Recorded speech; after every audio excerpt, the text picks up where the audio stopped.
নমস্কার, ঘর পরিবার ব্লগে আপনাদের সবাইকে স্বাগত। আশা করি আপনারা সবাই ভালো আছেন। আজকে শিম দিয়ে একটা রেসিপি আপনাদের সঙ্গে শেয়ার করছি।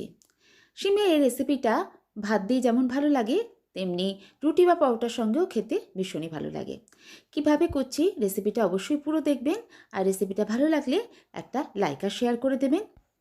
আজকের রেসিপিতে বানাচ্ছি শিমের খুবই সিম্পল অথচ ভীষণই টেস্টি একটা রেসিপি।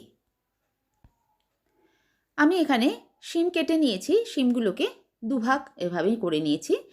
আর শিমগুলো কাটার আগেই আমি ভালো করে ধুয়েও নিয়েছি। এখানে শিম ছাড়া নিয়েছি আলু। শিমের রেসিপিটা আমি একটু আলুও দেব। আমি দুটো আলুকে এইভাবে লম্বা লম্বা করে কেটে নিয়েছি। শিমগুলো যেহেতু লম্বা করে কেটেছি, আলুটাও লম্বা আর পাতলা করে কেটে নিয়েছি। এবার আমি রান্নাটা বসাবো। আর রান্না বসাবার আগে একটা মশলাও আমি করে নিচ্ছি। এই জন্য একটা গ্রাইন্ডারে জার নিয়ে নিয়েছি। এর মধ্যে নিয়ে নিচ্ছি বেশ বড় বড় করে কেটে রাখা পেঁয়াজ, 7-8 কোয়া রসুন, আদা আর দুটো কাঁচা লঙ্কা। এছাড়াও আমি এর মধ্যে এক মুঠো ধনে পাতাও দিয়ে দিচ্ছি। এবার একটা পেস্ট তৈরি করে নেব। কড়াতে এবার তেল দিয়ে দিচ্ছি। রান্নার জন্য আমি সর্ষের তেল ইউজ করছি। তেলটা গরম হয়ে গেলে আলুগুলোকে তেলে ছেড়ে দিচ্ছি। আলুগুলো প্রথমে আমি ভেজে নেব।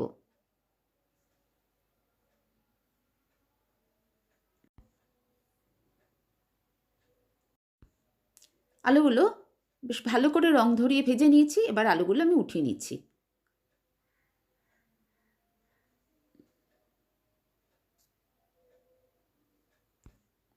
এবার ওই তেলের মধ্যে শিমগুলোকেও দিয়ে দিলাম।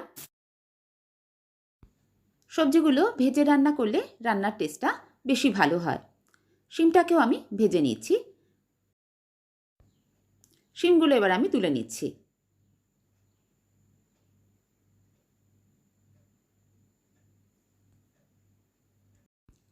কড়াতে আবার একটু তেল দিয়ে দিলাম। তেলটা গরম হয়ে গেলে দিয়ে দিলাম 1/2 চামচ পরিমাণে সাদা জিরে। কয়েক সেকেন্ড জিরাটাকে ভেজে নেব।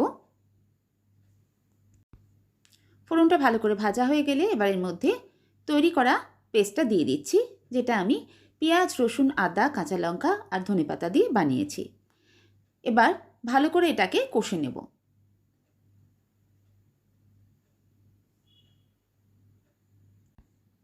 হাই ফ্লেমে রেখে খানিকক্ষণ কষে নেওয়ার পর এবার আমি কিছু গুঁড়ো মশলা এর মধ্যে দিয়ে দিচ্ছি।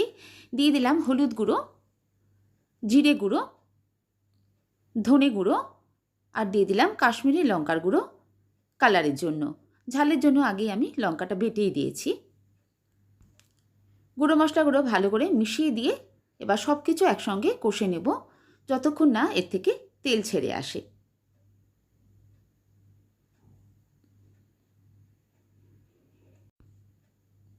লো ফ্লেমে রেখে আমি 1 মিনিট এইভাবে ভালো করে মশলাটা কষে নিয়েছি। এখন তেল ছাড়তে শুরু করেছে মশলা থেকে, তার মানে মশলাটা ভালো করে কষা হয়ে গেছে। এবার এর মধ্যে দিয়ে দিলাম ভেজে রাখা আলু আর শিম।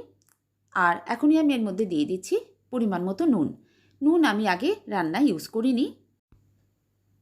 নুনটা দিয়ে ভালো করে সব কিছু মিশিয়ে দিয়ে মশলার সঙ্গে সবজিকে খানিকক্ষণ কষে নেব।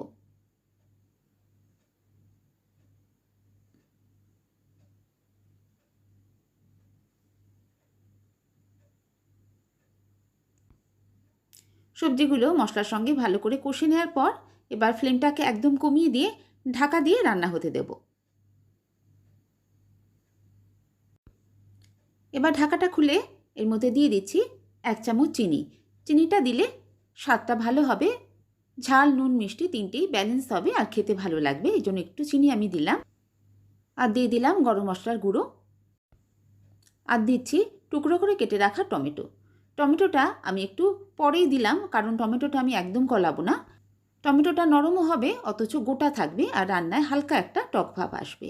ঠিক এই রকমভাবেই রান্নাটা আমি করছি, তাই জন্য টমেটোটা শেষের দিকে অ্যাড করলাম। ভালো করে সব কিছু একবার মিশিয়ে দেব।